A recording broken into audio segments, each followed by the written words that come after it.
Hello, my name is Mary Kot-Jansen, and I'm your instructor for this course, hlt141, Introduction to Medical Terminology.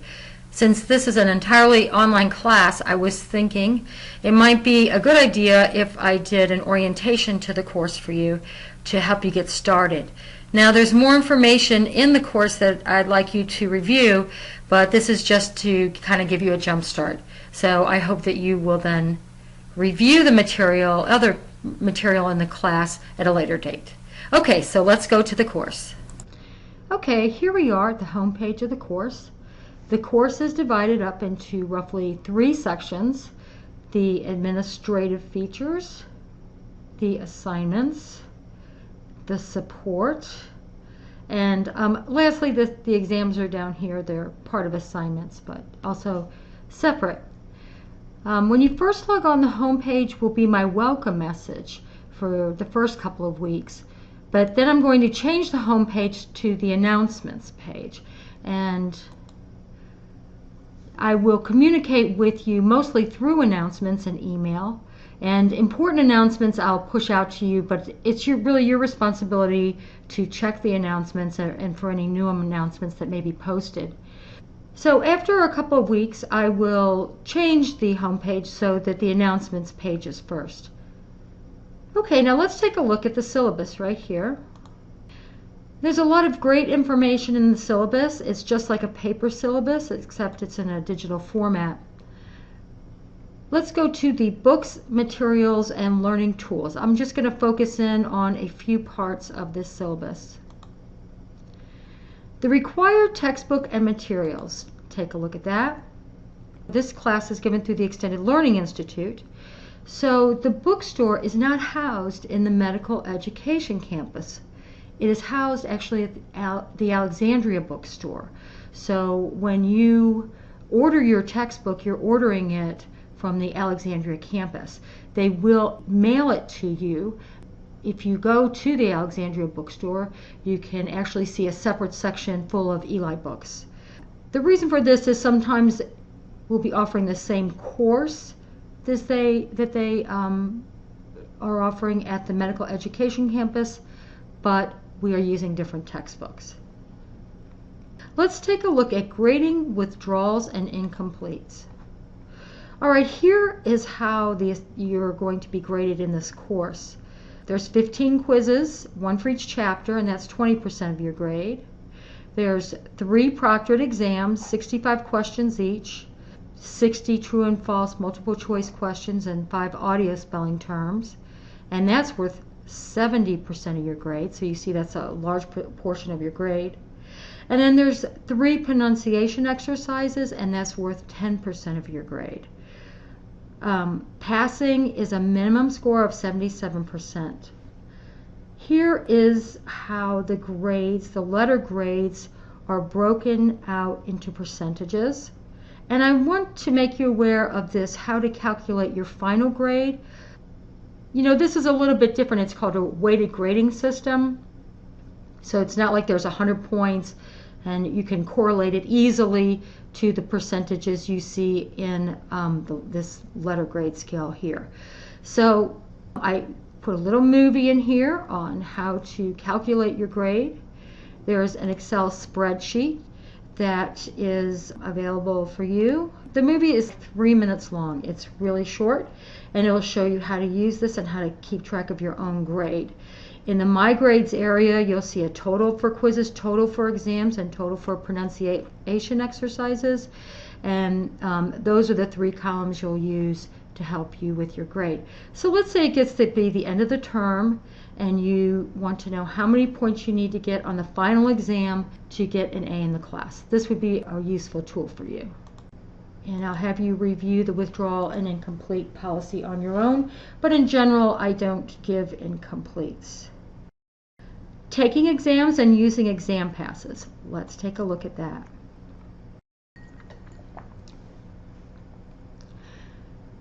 All right, now let's take a look at the exams.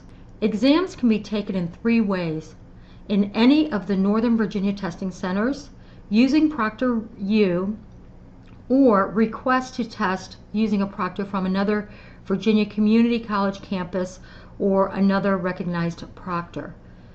Information on Proctor U is found down here, and you might want to look through it. You need special equipment, and there's other parameters that must be met for you to choose this option. If you are interested in Proctor U, contact the person in charge of this service now to get this set up. And then once it's set up, you must make an appointment each time you want to take a test virtually. And it may take a few days to schedule that. Using a proctor out of the area can be set up through the Eli course specialists. This takes a few days to set up, so don't wait till the last minute. In fact, I would contact them now, and then once you have a proctor secured and they have the proctor directions from Eli, then you can arrange the times when you're going to take the exams through them, and it'll be a lot easier, a lot quicker. Now, testing at the Northern Virginia testing centers. No appointment is necessary, but you must start the exam at least 2 hours before closing time. And sometimes there's a line, so this can be a problem.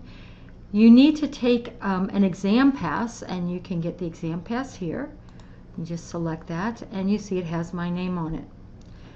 And a picture ID, so an exam pass and a picture ID.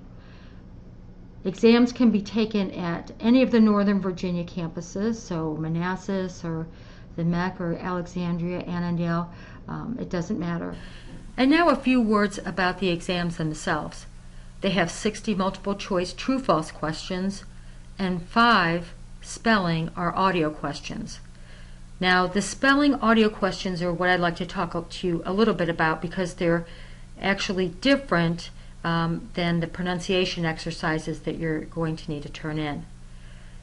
The pronunciation exercises are you pronouncing a list of words. In the exams, you will be given a question and it will have a link. You click on the link and a narrator will pronounce a word for you. Tachycardia, let's say.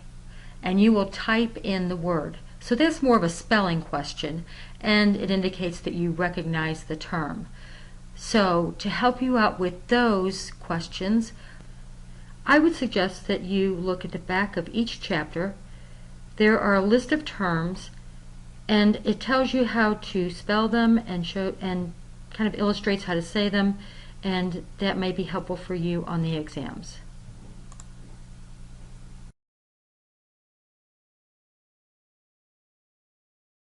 Okay, now let's go to the assignments area of the course. There's assignments, discussion boards, practice your pronunciation, and online dictionaries.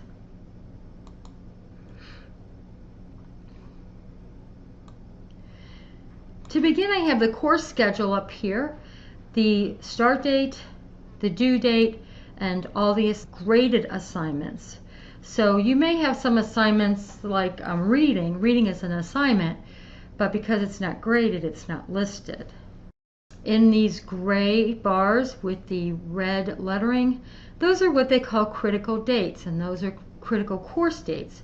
I would suggest that you print out this schedule right here. Looks like that. It's a Word doc, and it also gives you the reading assignments.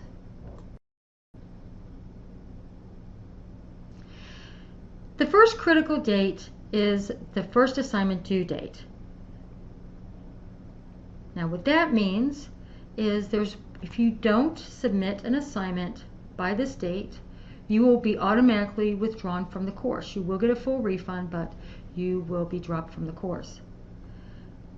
So the first assignment due date for this class is an introductory discussion board assignment. This outlines the parameters of the assignment, and it needs to be required by the first assignment due date or you will be dropped from the class. So there are 2 parts to this assignment. The first part is to tell something about yourself, and the second part is to find 2 classmates that you share something in common with and then comment on their post. There's a dual purpose to this. For me, I get to know you, and when I give you feedback on some of your assignments, or when you ask me a question, and when I respond to you, it helps me to frame my response in feedback that will be most beneficial to you. The other thing that I found is that students end up finding somebody in the class that they are already have taken a class with, that they already know, and they become study buddies. So that might help you in that way also. So the discussion board assignment, it's outlined here, and you submit it here. So you would come here, click on introductions.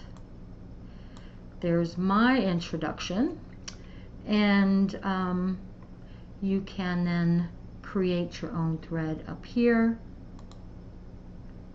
Add your name. Helps to add your name.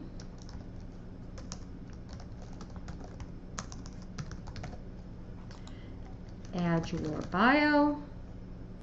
You can attach a picture of yourself, or I believe now they have this one here, insert. You can add an image and submit. Okay, so there I am. My name is here, and my name is also here. So then if I wanted to respond to somebody's post, I would click on the link to their post and read it, and it's a little bit different for me. There it goes. Finally popped up, and reply. And I could identify myself. Okay, now we're going to go back to assignments. And you see that for every chapter, there's a folder. So click on the link for the folder. You will see an overview, some objectives. After you read your book, it'll tell you what chapters to read. Read chapter 1. There are PowerPoint presentations that correlate with the textbook. And these are really nice to give you a review of the content. And then there's a chapter quiz. Once you start the quiz, you can't save and come back to it. You need to complete it.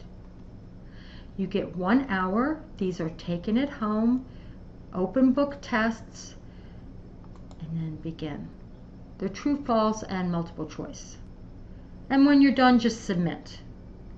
I couldn't go all the way through it without giving the quiz away. When you're done, it automatically grades it, and you can click on this My Grades link. I'm not a student, so it doesn't work for me. And you'll see a score.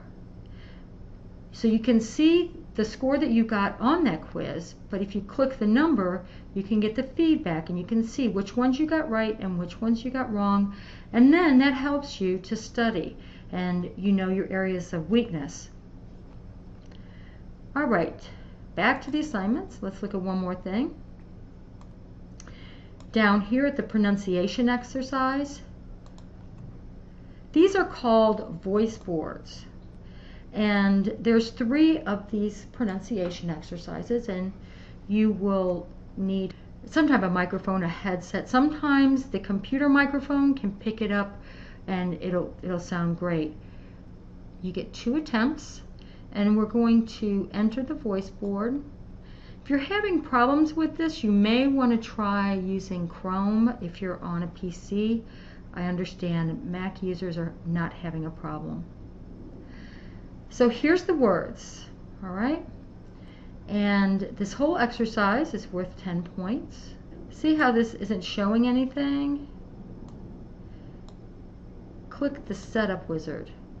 It'll take you through the list and make sure your computer has all the elements it needs to play the voice boards. Okay. And if you have any problems with this, there's a technical support number that I'll point out later.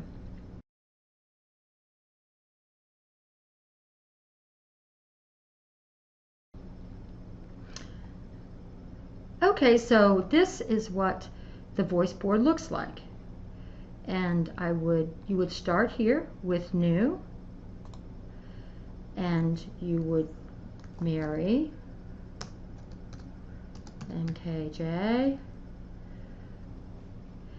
and read the list of words. And here's the record button. Metamorphosis. And then you can play it back, and then you would post. And I'm going to cancel that out. After you have submitted both attempts for your pronunciation exercises, then I will grade them, and I will use both attempts and grade them as 1. So you'll get 1 grade for each exercise, even though there's 2 attempts. So I'm just looking at the overall quality. So a lot of you might want to practice your pronunciation before you go to this exercise. And if you'd like to do that, I set up a practice your pronunciation board here. These are practice boards. If you're at a loss for how to say certain words, here's a link to the Merriam-Webster online dictionary, and it has a little icon here so that you can listen to the word. And this is also found here under online dictionaries. So how this would work is this is just for practice, so it's not graded. If you want me to review your audio piece, then I would be happy to do that. And I would suggest you go in just to get used to using the voice boards, if nothing else. And I would be happy to give you some feedback that might be helpful for you on your pronunciation exercise. Another area that may be helpful for you is the student support link. Here's hotline support for you if you're having technical problems, any kind of problems. There's the Eli Course Specialist link, and they are also by phone 24/7. There's counselors, registration, all kinds of resources here for you, and technical support you can find on the NOVA homepage. Okay, there's some Blackboard tutorials, there's the My Grades link, and then the exams link. I've talked a lot about the exams and how to take the exams, but people are always fascinated by this because they don't know what's going to happen when they click this link. So I always tell students, go ahead and click this link and go ahead and begin, because you will be stopped. There's a password requirement. And so these are all password protected. You don't have to worry about accidentally accessing the exam, getting in trouble or something.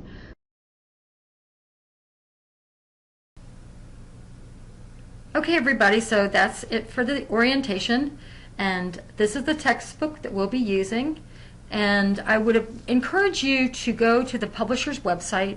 They have a lot of student resources, and especially some that may help you with the pronunciation exercises. All the words, go to the end of each chapter. There's a list of words, and you can take those words and then go to the pronunciation guide at the publisher's website, and get the audio portion of those to help you with the pronunciation. If you need further assistance or you would like me to review something, please just let me know and I'd be happy to look at it. All right, have a great day.